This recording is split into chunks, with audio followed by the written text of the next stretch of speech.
Assalamualaikum warahmatullahi wabarakatuh. Salam sejahtera bagi kita semua. Shalom, Om Swastiastu, dan salam kebajikan. Pada kesempatan kali ini, perkenalkan, kami, mahasiswa pendidikan Fisika B 2019 Universitas Negeri Jakarta, akan memaparkan gambaran umum mengenai klasifikasi hewan. Pemaparan ini guna memenuhi tugas yang diberikan dosen biologi umum kami, yaitu Bapak Rizal Hendi Ristanto.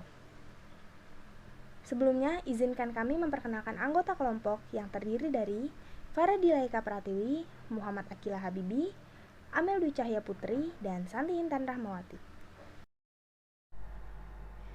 Pada klasifikasi hewan berdasarkan ada atau tidaknya ruas tulang belakang yang mereka miliki, terbagi menjadi dua, yaitu invertebrata yang artinya tidak memiliki ruas tulang belakang dan vertebrata yang artinya memiliki ruas tulang belakang.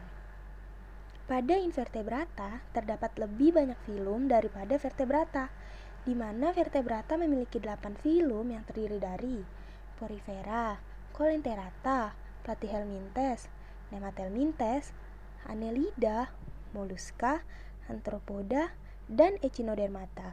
Sedangkan vertebrata hanya memiliki satu filum saja, yaitu Chordata, yang akan terbagi lagi menjadi dua kelompok besar, yaitu Pisces dan Tetrapoda. Fakta-fakta penting yang ada pada hewan yaitu hewan merupakan organisme multiseluler yang membutuhkan organisme lain untuk mendapatkan makanannya, tidak seperti tumbuhan yang bisa berfotosintesis. Simetri tubuh hewan juga berbeda-beda dan terbagi menjadi tiga, yaitu simetri radial, simetri bilateral, dan asimetri. Hewan juga perlu berkembang biak untuk mempertahankan populasinya. Jangan di stop dulu videonya. Mari kita kenali secara umum apa itu invertebrata dan vertebrata. Setelah ini, kita akan pelajari yang invertebrata terlebih dahulu ya. Hewan invertebrata memiliki 8 filum. Akan kami jelaskan secara umum. Disimak ya. Ciri-ciri yang dimiliki oleh hewan invertebrata yaitu 1. Tidak memiliki ruas tulang belakang yang menjadikannya mereka disebut invertebrata. 2. Merupakan organisme multiseluler yang tidak mempunyai dinding sel. 3.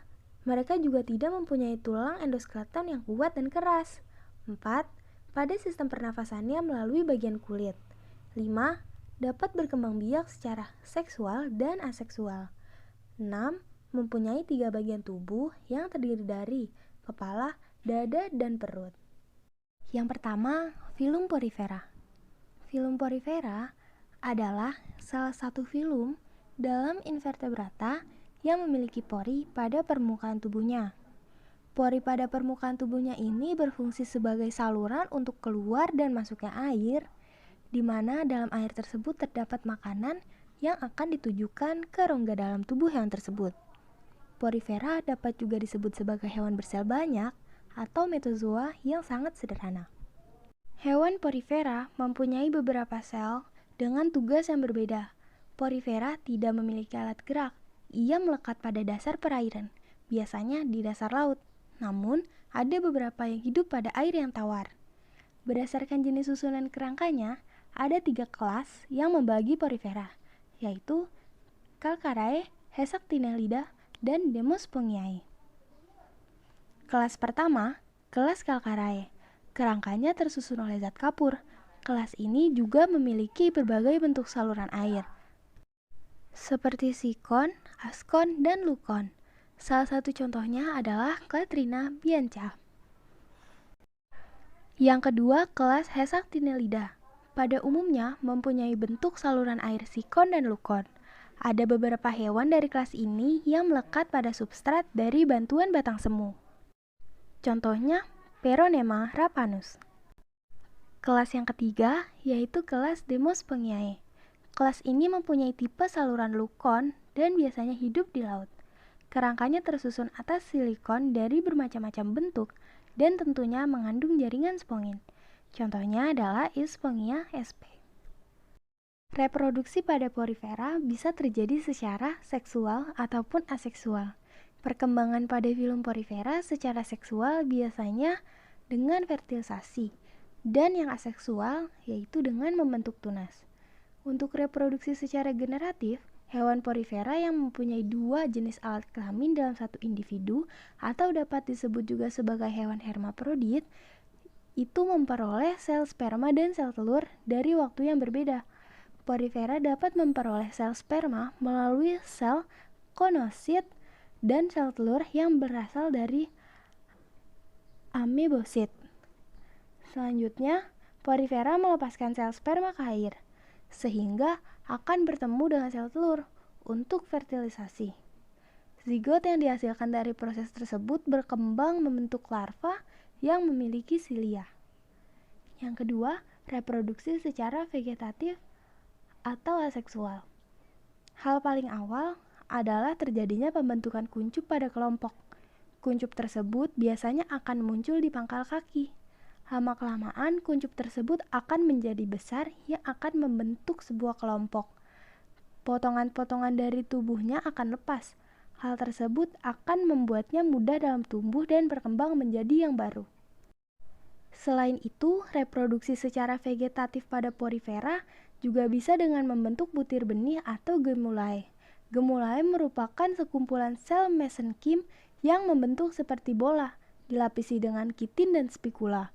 Gemulae terbentuk menjadi individu baru pada kondisi lingkungan yang lebih baik.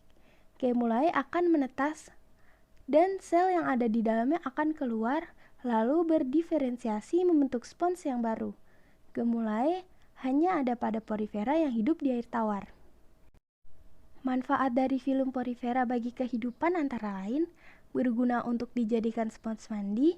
Porifera juga bisa dijadikan untuk alat KB, bisa digunakan sebagai campuran bahan kosmetik, dan dapat juga sebagai hiasan akuarium. Yang berikutnya yaitu filum coleanthera. Filum ini merupakan hewan dengan sel satu yang sudah sempurna dibandingkan dengan porifera. Hal itu terjadi karena coleanthera terdiri dari beberapa sel yang melakukan fungsinya secara bersamaan sebagai jaringan.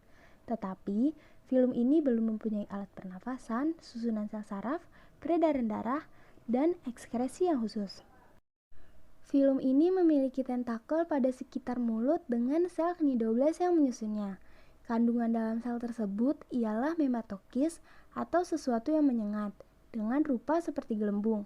Gelembung tersebut berisi cairan yang beracun yang bisa mematikan mangsa guna mempertahankan diri dari predator.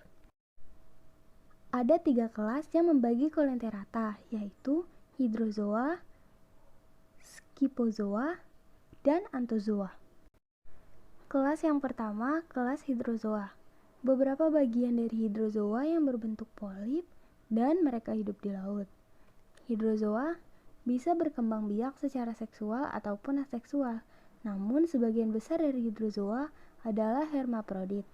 Contohnya adalah Hydra viridissima atau hidra hijau. Kelas yang kedua yaitu scyphozoa. Kelas ini memiliki bentuk tubuh seperti mangkuk atau cawan. Biasanya hidup dengan berbentuk dua, yaitu medusa dan polip. Tetapi bentuk medusa yang lebih dominan. Diameter pada tubuhnya bisa mencapai 2 meter. Biasanya scyphozoa hidup di laut. Scyphozoa mempunyai gonad atau alat kelamin yang terdiri dalam kantung-kantung ruang gastricum. Salah satu contohnya adalah Aurelia aurita. Kelas yang ketiga yaitu kelas anthozoa. Kelas ini memiliki bentuk tubuh seperti bunga. Mempunyai tentakel pada sekitar mulut dengan jumlah yang banyak. Mulutnya ini memanjang, biasanya dalam tabung bermuara atau disebut stomodeum. Anthozoa hidup dengan bentuk polip yang berasal dari koral yang mengekskresikan zat kapur pada sekitar tubuhnya. Terdapat beberapa jenis koral yang bersimbiosis mutualisme dengan dinoflagellata. Dinoflagellata hanya memberikan oksigen dan mendaur ulang sisa dari koral, sementara koral dengan polip melindungi dinoflagellata. Salah satu contoh dari anthozoa adalah Acropora sp. Reproduksi pada coleanthera dapat terjadi secara aseksual maupun seksual. Jika secara aseksual, bisa terjadi melalui proses terbentuknya tunas. Sedangkan secara seksual, yaitu terjadinya peleburan antara sel telur dengan sel sperma. Jika tunas lepas dari induknya, maka akan bertumbuh dan kembang menjadi satu organisme yang baru. Terdapat beberapa dari Coelenterata yang hermaprodit. Manfaat dari Coelenterata dalam kehidupan sehari-hari adalah sebagai bahan pembuatan agar-agar, sebagai hiasan, dan dapat juga digunakan sebagai bahan baku industri kosmetik.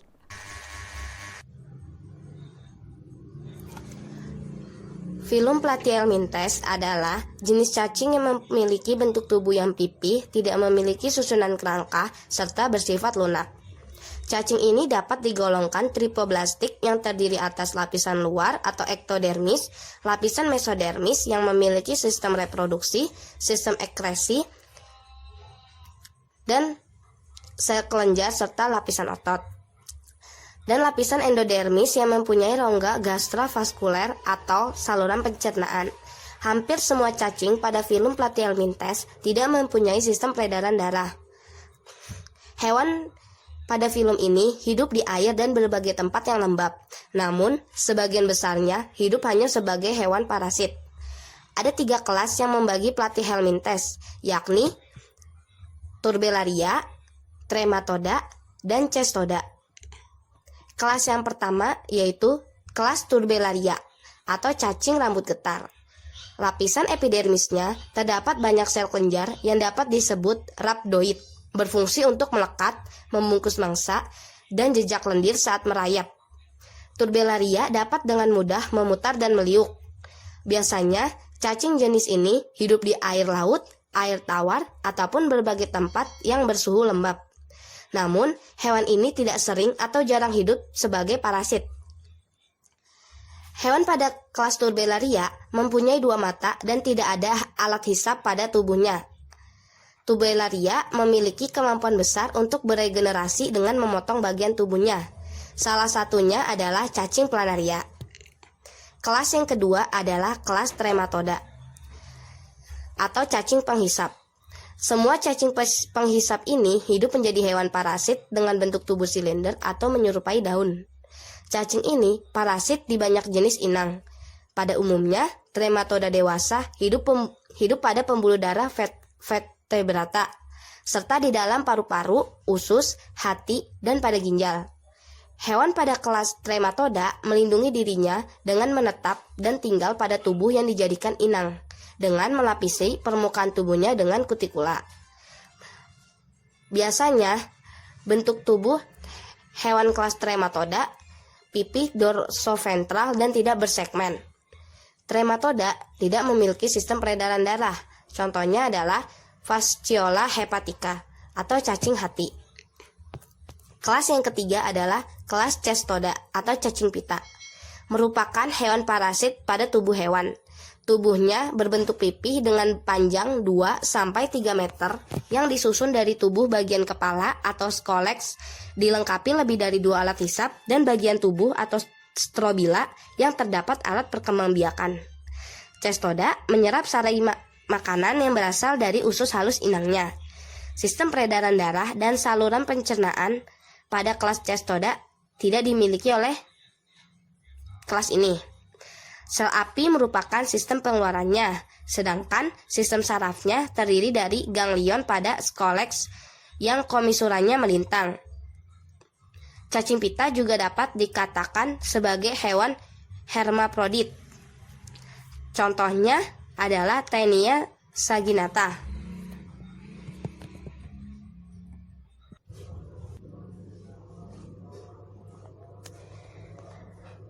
Platyhelminthes dapat berkembang biak secara seksual maupun aseksual. Jika melalui seksual, yakni dengan cara menghasilkan gamet. Pembuahan ovum terjadi di dalam tubuh. Fertilisasi dilakukan baik secara individu ataupun dengan pasangan lain. Beberapa Platyhelminthes bisa bereproduksi secara aseksual, yaitu dengan cara fragmentasi, yang selanjutnya akan beregenerasi menjadi individu yang baru. Filum Nemathelminthes adalah cacing yang mempunyai bentuk tubuh bulat memanjang dan tidak ada ruas pada tubuhnya. Tubuhnya tidak memiliki silia dan dilapisi kutikula pada permukaan tubuhnya. Nematelmintes merupakan hewan tripoblastik yang mempunyai rongga tubuh semu yang lapisan mesodermisnya tidak mengelilingi.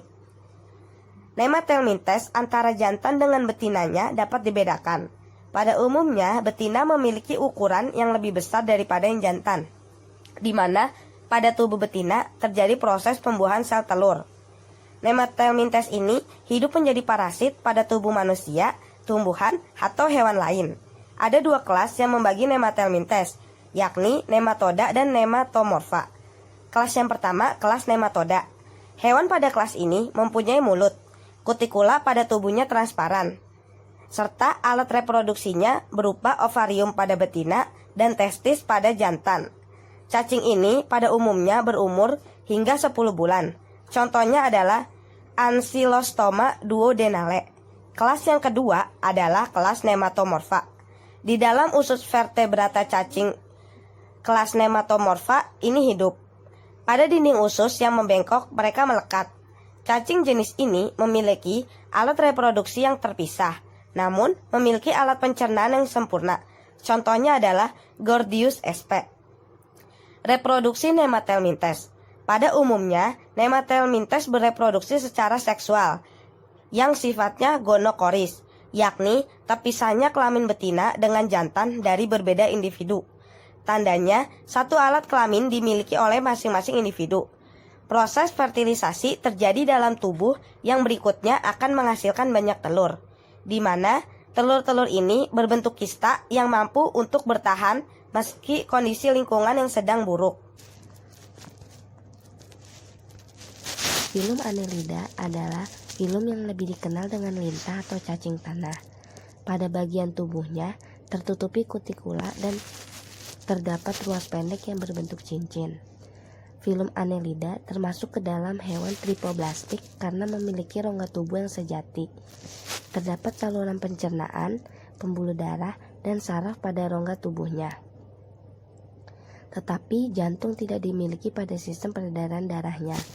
Darahnya mengalir di seluruh tubuhnya guna mengedarkan oksigen yang didapatkan dari permukaan tubuh, serta pada darahnya juga terdapat hemosianin yang terkandung. Annelida biasanya dapat bergerak dengan dinding otot pada tubuhnya. Namun, beberapa ada yang dibantu gerakan dari bulu-bulu kaku yang ada di sekitar permukaan tubuhnya, atau bisa disebut seta. Ada 3 kelas yang membagi Annelida, yakni Polychaeta, Oligochaeta, dan Hirudinae. Kelas yang pertama adalah kelas Polychaeta, merupakan salah satu kelas Annelida yang mempunyai banyak rambut. Polychaeta juga bisa hidup di dalam air. Polychaeta mempunyai segmen dengan susunan yang menyerupai daging dan bentuknya menyerupai dayung. Hampir semua Polychaeta mempunyai paropodia yang berfungsi sebagai insang. Pada paropodia terdapat rambut kaku yang dilapisi oleh kutikula. Contohnya adalah Lycidice oale atau cacing wawo. Yang kelas yang kedua adalah Oligochaeta, merupakan Annelida yang mempunyai sedikit rambut. Hampir semua jenis ini hidup pada tempat yang lembab maupun tanah. Oligochaeta tidak memiliki paropodia. Hal itu menyebabkan Oligochaeta memiliki kepala yang kecil, tidak mempunyai alat peraba, dan bintik mata. Hewan pada kelas Oligochaeta bersifat hermaprodit. Salah satu contohnya adalah Tubivex sp atau cacing tawar. Kelas yang ketiga adalah kelas Hirudinae, merupakan Annelida yang tidak memiliki rambut dan paropodia pada tubuhnya. Tubuhnya berbentuk pipih yang bagian belakangnya runcing sedikit. Biasanya ukuran dari Hirudinae beragam, sekitar 1-30 cm. Hirudinae biasanya hidup di inang untuk menghisap darah inangnya. Contohnya adalah Haemodipso zeilanis atau pacet. Reproduksi pada Annelida bisa terjadi secara seksual maupun aseksual. Jika terjadi secara aseksual, dilakukan secara fragmentasi, yaitu pemutusan sebagian dari tubuhnya. Namun, hampir semua cacing jenis ini berkembang biak secara seksual. Meskipun pada cacing tanah merupakan hewan hermaprodit, hal itu tetap bisa dilakukan dengan perkawinan silang yang saling menukarkan sel sperma untuk membawa sel telur. Manfaat dari filum Annelida dalam kehidupan. Yang pertama, nanah pada luka yang terinfeksi dapat dibersihkan oleh lintah. Yang kedua, transfusi darah dapat dilakukan oleh kelas hirudin karena dapat menyimpan darah. Yang ketiga, cacing tanah dapat diolah menjadi pelembab kulit serta bahan baku untuk pembuatan lipstik.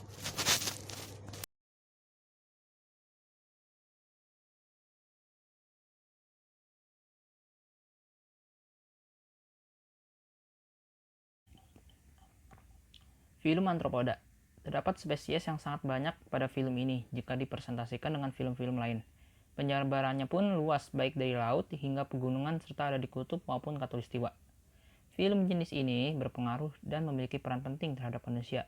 Di antaranya baik digunakan sebagai bahan pembuatan makanan, lalu juga dapat merusak tanaman dan juga pertanian, serta membawa wabah penyakit ataupun juga bisa menjadi parasit dalam tubuh manusia. Nama Arthropoda diberikan karena memiliki kaki yang berbuku-buku serta memiliki sendi. Kelompok hewan jenis ini memiliki tubuh dengan struktur berruas-ruas dengan kerangka luar yang tertutup oleh kitin, yaitu senyawa jenis karbohidrat yang tidak dapat dilarutkan dalam air. Kerangka bagian terluar yang sangat kaku dan keras menyebabkan penghambatan dan pada pertumbuhan, sehingga dengan cara berangsur akan mengelupas dan akan digantikan dengan kerangka baru. Ekdisis merupakan nama peristiwa tersebut. Kelenjar pencernaan sudah melengkap sistem pencernaannya. Ganglion otak pada bagian kepala merupakan penyusun sistem sarafnya, serta pada saluran pencernaan terdapat tali saraf dan memiliki semacam alat penangkap perangsang yaitu mata serta antena. Selain itu, terdapat sistem peredaran darah yang salurannya bentuknya memanjang ke tubuh bagian belakang serta memiliki cabang yang lengkap dengan organ jantung sederhana. Ada 4 kelas yang membagi Arthropoda, yakni pertama, Insecta, kedua, Crustacea, ketiga, Arachnida, dan keempat, Myriapoda. Kita ke pertama dulu, kelas Insecta. Merupakan salah satu kelompok hewan Arthropoda yang dapat terbang.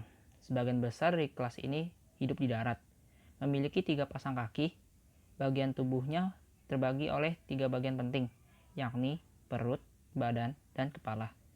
Bagian kepalanya ada mulut yang mempunyai tipe seperti menggigit, menghisap, dan menelan.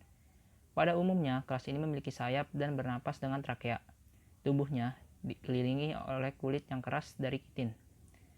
Kedua, kelas Crustacea adalah satu dari kelas hewan dengan film Arthropoda yang kehidupannya dalam air. Namun, kelas ini ditemukan di air laut maupun air tawar. Crustacea mempunyai struktur tubuh yang memiliki segmen dengan susunan cephalothorax, kepala sampai dada, dan abdomen, bagian perut. Kelas ini tidak mempunyai pembuluh darah kapiler. Pertukaran udara di kelas ini adalah terjadi secara difusi. Di bagian kepalanya terdapat 2 pasang antena. Pada sepasang kakinya memiliki ruas-ruas. Ketiga, kelas Arachnida atau biasa kita sebut laba-laba. Tubuhnya memiliki segmen dengan susunan tubuh bagian cephalothorax atau kepala sampai dada dan abdomen, bagian perut. Arachnida memiliki 4 pasang anggota gerak. Kelas ini banyak yang hidup di daratan, namun beberapa ada yang ditemukan pada air laut atau bahkan hidup parasit. Pada bagian kepala dadanya tidak mempunyai antena. Mempunyai alat peraba dan pemotong yang bisa disebut pedipalpus. Darah Arachnida mengandung hemoglobin. Keempat, kelas Myriapoda. Kelas ini memiliki kaki yang cukup banyak. Tubuhnya panjang seperti cacing yang memiliki segmen yang banyak. Memiliki sepasang antena pada bagian kepalanya. Pada proses pergantian kulit terjadi penambahan jumlah segmen. Reproduksi pada Arthropoda. Arthropoda dapat berkembang biak secara seksual maupun aseksual. Pada perkembangan biakan seksual, yakni dengan proses paedogenesis, yaitu reproduksi dengan pembuahan oleh sel sperma yang terjadi pada individu yang muda.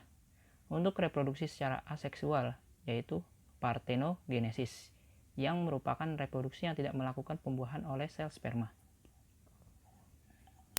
Manfaat Arthropoda. 1. Sebagai sumber protein hewani, contohnya udang, kepiting, dan lobster. 2. Dapat membantu dalam menguraikan sampah organik, contohnya lipan. Ketiga, dapat menghasilkan madu, contohnya lebah madu. Keempat, membantu dalam penyembuhan tanaman, contohnya keping yang memakan kutu daun. Filum Echinodermata. Sebagian besar jenis hewan dari filum ini hidup di laut, mempunyai tubuh dengan simetris yang radial, dan mempunyai bidang yang banyak yang tubuhnya dibagi menjadi dua melalui sumbu tubuhnya. Permukaan tubuhnya tertutupi oleh kulit serta memiliki susunan kerangka yang berbentuk lempeng dari sejenis kapur yang memiliki duri pada bagian dalamnya. Filum ini bergerak menggunakan kaki yang terbentuk tabung atau disebut ambulakral karena terhubung dengan sistem pada saluran ambulakral. Filum jenis ini termasuk hewan tripoblastik yang mempunyai rongga pada tubuh sejati dan papulanya saling terhubung, di mana papulanya berbentuk tonjolan pada bagian terluar tubuh yang tertutupi oleh selaput yang tipis sehingga dapat memisahkan air laut dengan cairan tubuhnya. Pada dasarnya, hewan jenis ini memakan hewan yang sudah mati dan memiliki peran untuk membersihkan pesisir pantai yang disebabkan oleh sisa-sisa kotoran dari laut. Sistem pencernaannya sudah lengkap. Hewan jenis ini juga memiliki indera yang dapat peka pada rangsangan, yaitu sensor cahaya, sentuhan, dan berbagai zat-zat kimia. Terjadi fertilisasi yaitu pada bagian tubuh bagian luar. Ada 5 kelas yang membagi Echinodermata, yakni pertama, kelas Crinoidea. Hewan pada kelas ini mirip seperti tumbuhan karena bentuk tubuhnya seperti bunga lili. Hidup pada daerah pasang surut hingga laut dalam. Kulit tubuhnya tersusun atas zat kitin. Hewan ini tidak memiliki duri. Sistem sarafnya berbentuk cincin yang bercabang. Kedua, kelas Asteroidea. Kelas ini memiliki tubuh seperti bintang yang terdiri dari satu diskus. Sistem respirasinya dengan branchia dermalis atau papila yang serupa kantung tipis yang ada di setiap kulit lengan yang berupa tonjolan. Sistem ekskresinya pun dikeluarkan melalui branchia dermalis atau papila. Contohnya, Lynchgia laevigata atau bintang laut biru. Ketiga, kelas Echinoidea. Kelas ini memiliki bentuk pola pada tubuh yang menyerupai mangkuk oval. Tubuhnya tertutup cangkang endoskeleton dari lempeng calcareus sebelah luar yang dibedakan menjadi 5 daerah ambulakral yang berseling dengan 5 daerah interambulakral.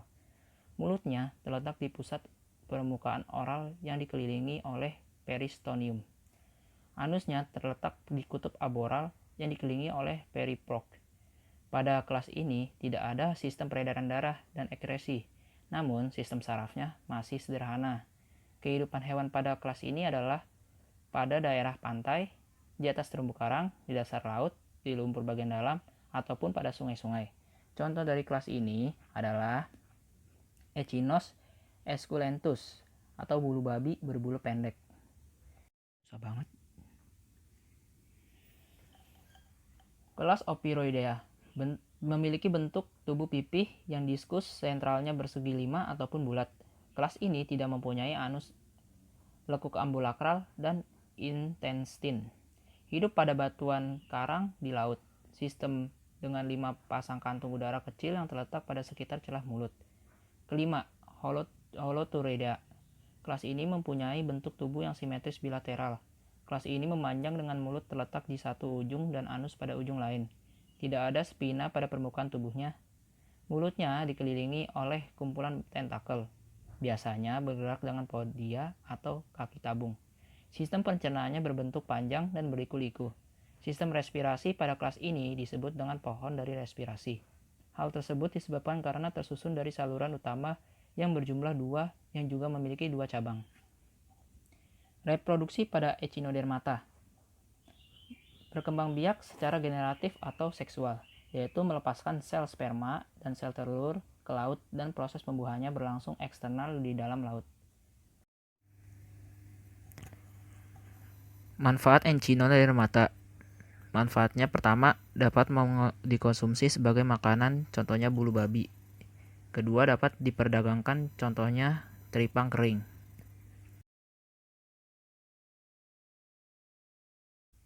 Filum Mollusca. Filum ini termasuk dalam hewan tripoblastik selomata yang mempunyai tubuh lunak dan tidak beruas. Filum ini mempunyai 3 bagian utama pada tubuhnya, yaitu kaki, massa visceral, serta mantel. Moluska memiliki ukuran sekat tubuh yang bervariasi, mempunyai organ ekskresi yaitu nefridia, dan memiliki radula atau lidah yang bergigi. Moluska juga termasuk hewan hemaprodit. Sistem sarafnya terdiri atas cincin saraf yang berkeliling pada esofagus serta serabut saraf. Ada 5 kelas yang membagi moluska, yakni: pertama, kelas Amphineura. Kelas ini merupakan salah satu dari moluska yang primitif, memiliki tubuh yang simetris bilateral dan beberapa insang dalam rongga mantelnya. Biasa hidup pada sekitar pantai, contohnya Chiton spesies. Kedua, Scapoda. Hewan pada kelas ini biasa hidup di laut ataupun pantai. Memiliki cangkang tajam, tubuhnya berbentuk menyerupai trompet dan memiliki kaki yang kecil. Terdapat beberapa tentakel di bagian kepala dan tidak memiliki insang. Contohnya adalah Dentalium vulgare. Ketiga, kelas Gastropoda. Hewan pada kelas ini menggunakan perutnya untuk bergerak. Biasanya hidup di darat, laut maupun air tawar. Contohnya adalah siput. Keempat, kelas Cephalopoda. Biasanya hewan pada kelas ini bergerak menggunakan kepalanya. Cephalopoda mempunyai exoskeleton. Tubuhnya terbagi menjadi 3 bagian, yaitu kepala, leher, serta badan. Contohnya adalah cumi-cumi. Kelima, kelas Palecypoda atau Bilvavia adalah hewan yang memiliki cangkang yang terdiri dari 2 bagian, memiliki otak dan sistem saraf yang berkembang dengan baik. Pada umumnya, hewan kelas ini hidup di air tawar ataupun air laut. Contoh hewan jenis ini adalah Melagrina spesies, atau kita sering sebut karang mutiara. Reproduksi moluska. Moluska termasuk hewan hemaprodit, yaitu hewan yang memiliki 2 alat kelamin pada satu individu. Namun, ada yang alat kelaminnya terpisah atau bisa disebut berumah 2. Reproduksinya dilakukan dengan pembuahan internal. Manfaat moluska. Pertama, dapat digunakan sebagai bahan makanan, contohnya kerang, cumi-cumi. 2, dapat dijadikan perhiasan, contohnya kerang. Ketiga, dapat dijadikan sebagai obat mah, contohnya serbuk dari cangkang kerang laut.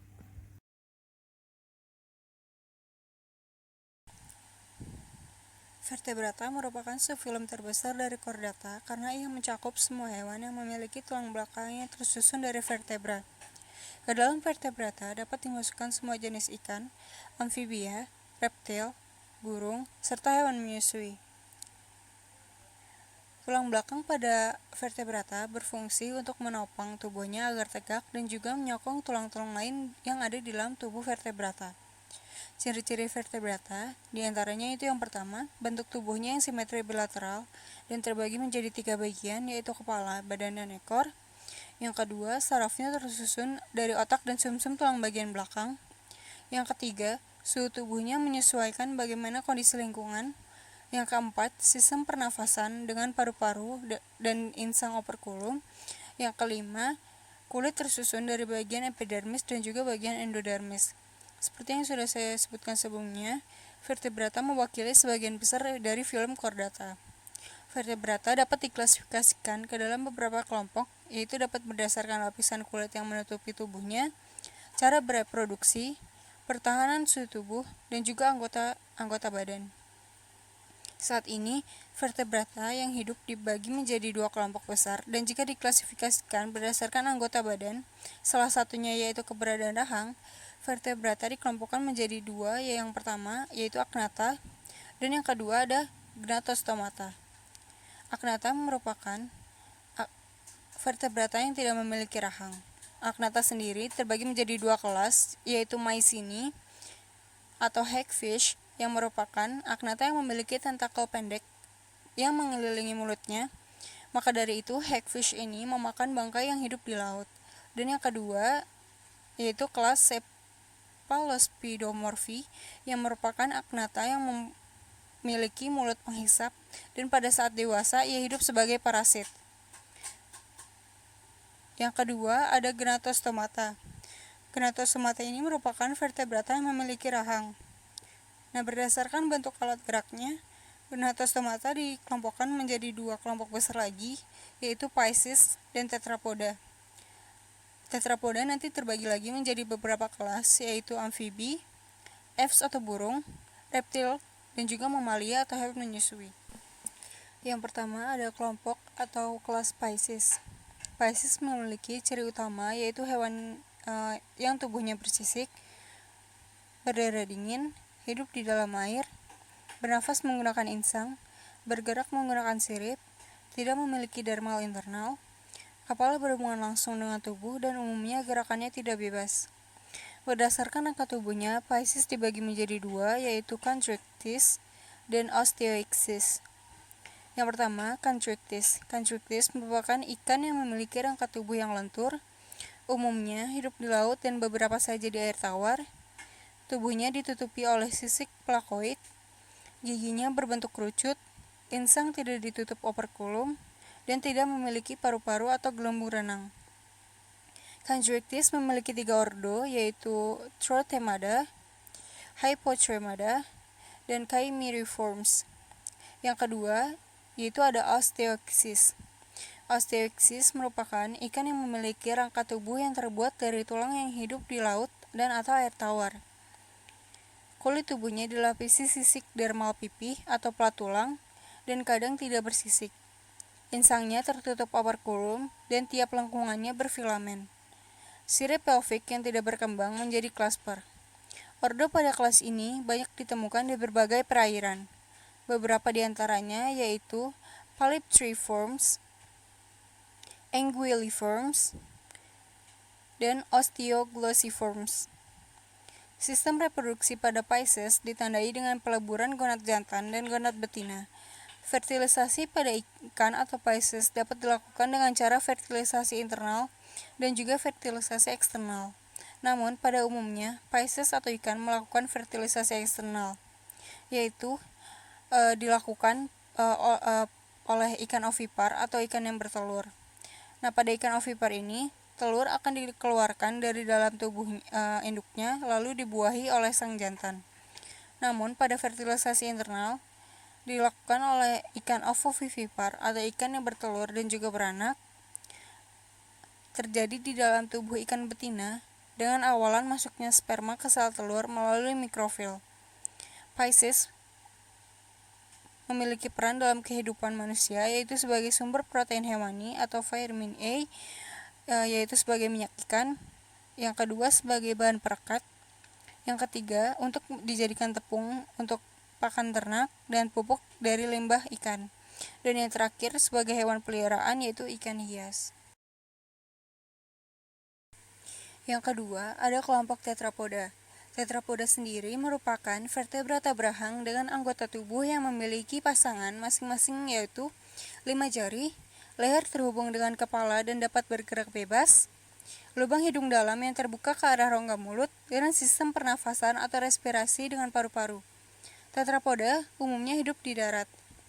Berdasarkan struktur anatomi dan morfologinya, tetrapoda sendiri terbagi menjadi 4 kelas, yaitu amfibia, apes atau burung, mamalia atau hewan menyusui, dan reptilia. Yang pertama yaitu amfibi. Amfibi memiliki ciri-ciri, yaitu berdarah dingin, hidup di 2 alam, tubuhnya dilapisi kulit berlendir, memiliki 2 pasang kaki dan terdapat selaput renang di antara jari-jari kakinya, dan kakinya berfungsi sebagai alat untuk melompat dan berenang. Selain itu juga memiliki kulit tak bersisik dan juga kelenjar epidermis untuk menjaga agar permukaan kulitnya tetap lembab, yang mana juga penting untuk pernafasannya.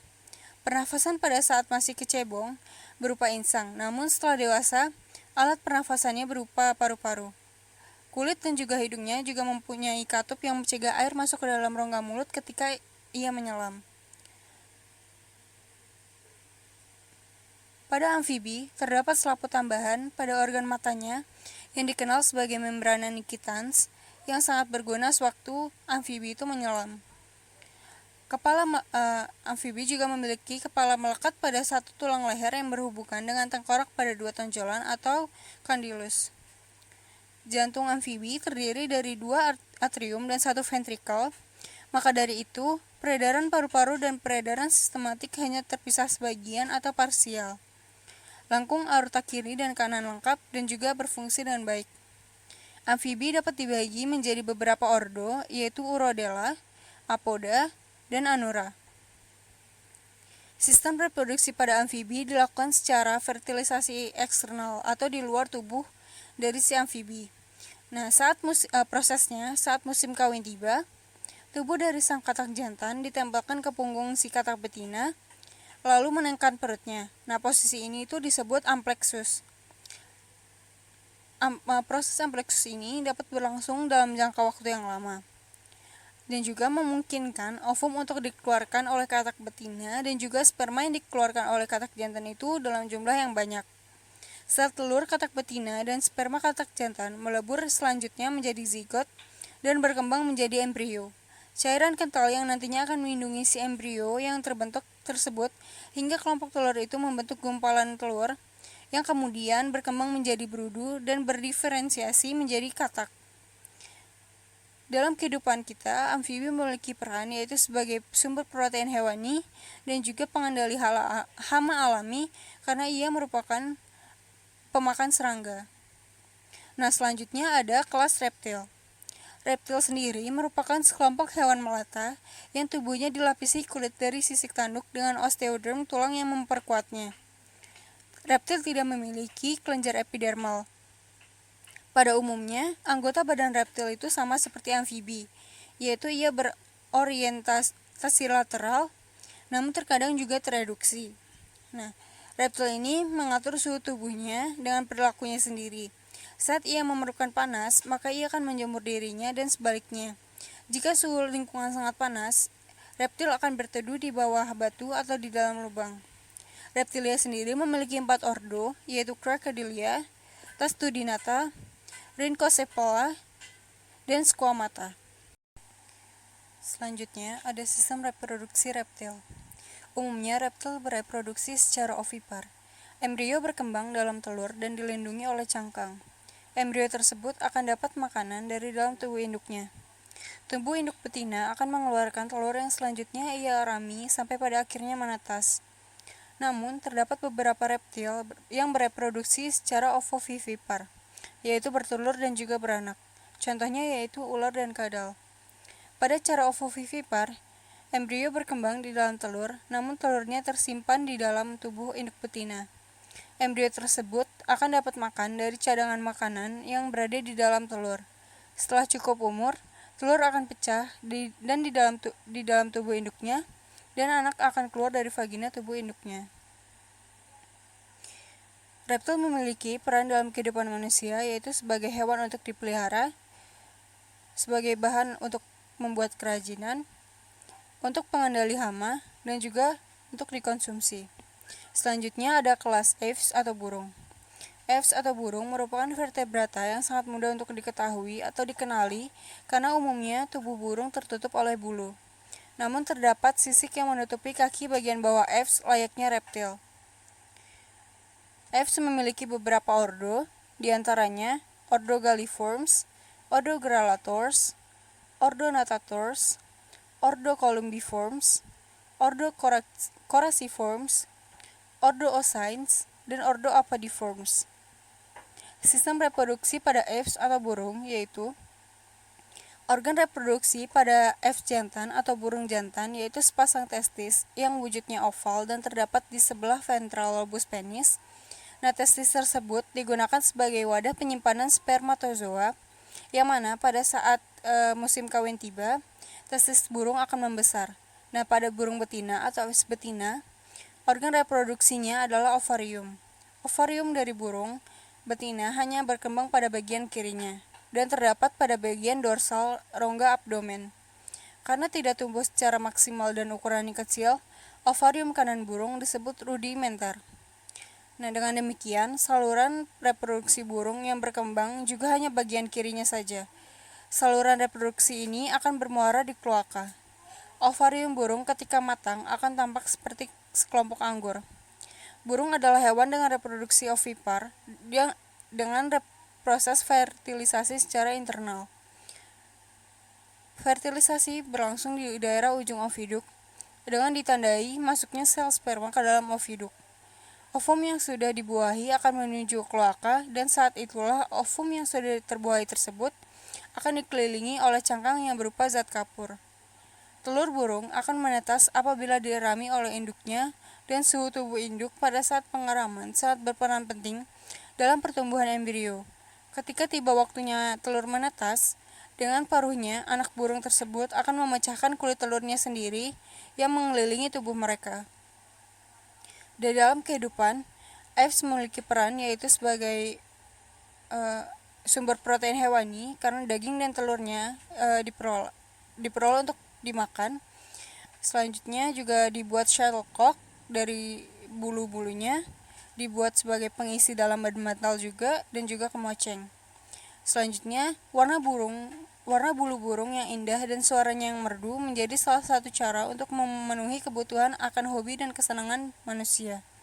Selanjutnya juga sebagai pengendali hama, contohnya yaitu burung hantu karena ia merupakan predator tikus, dan yang terakhir digunakan sebagai obat. Nah, selanjutnya ada kelas mamalia.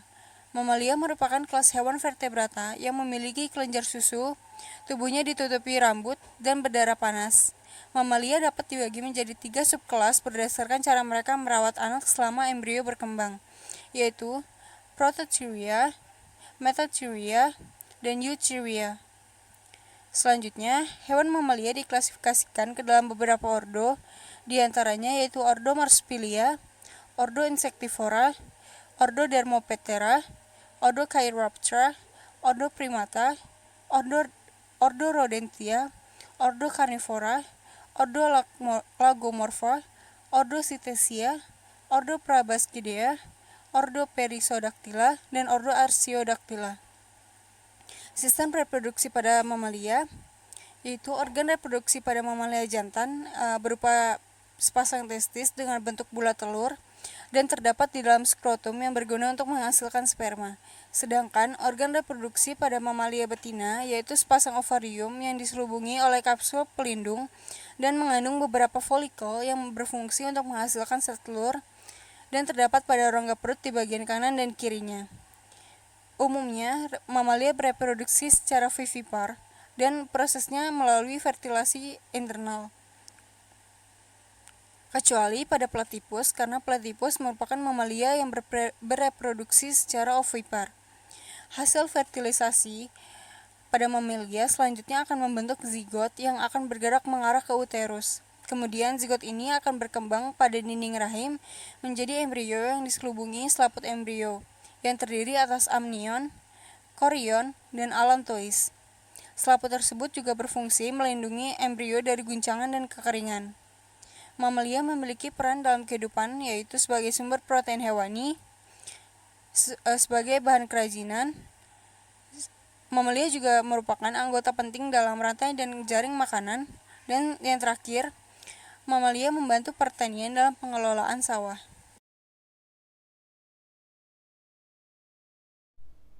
Itulah hasil diskusi kami yang kami dapat paparkan. Apabila ada kesalahan, mohon dimaafkan. Dan terima kasih.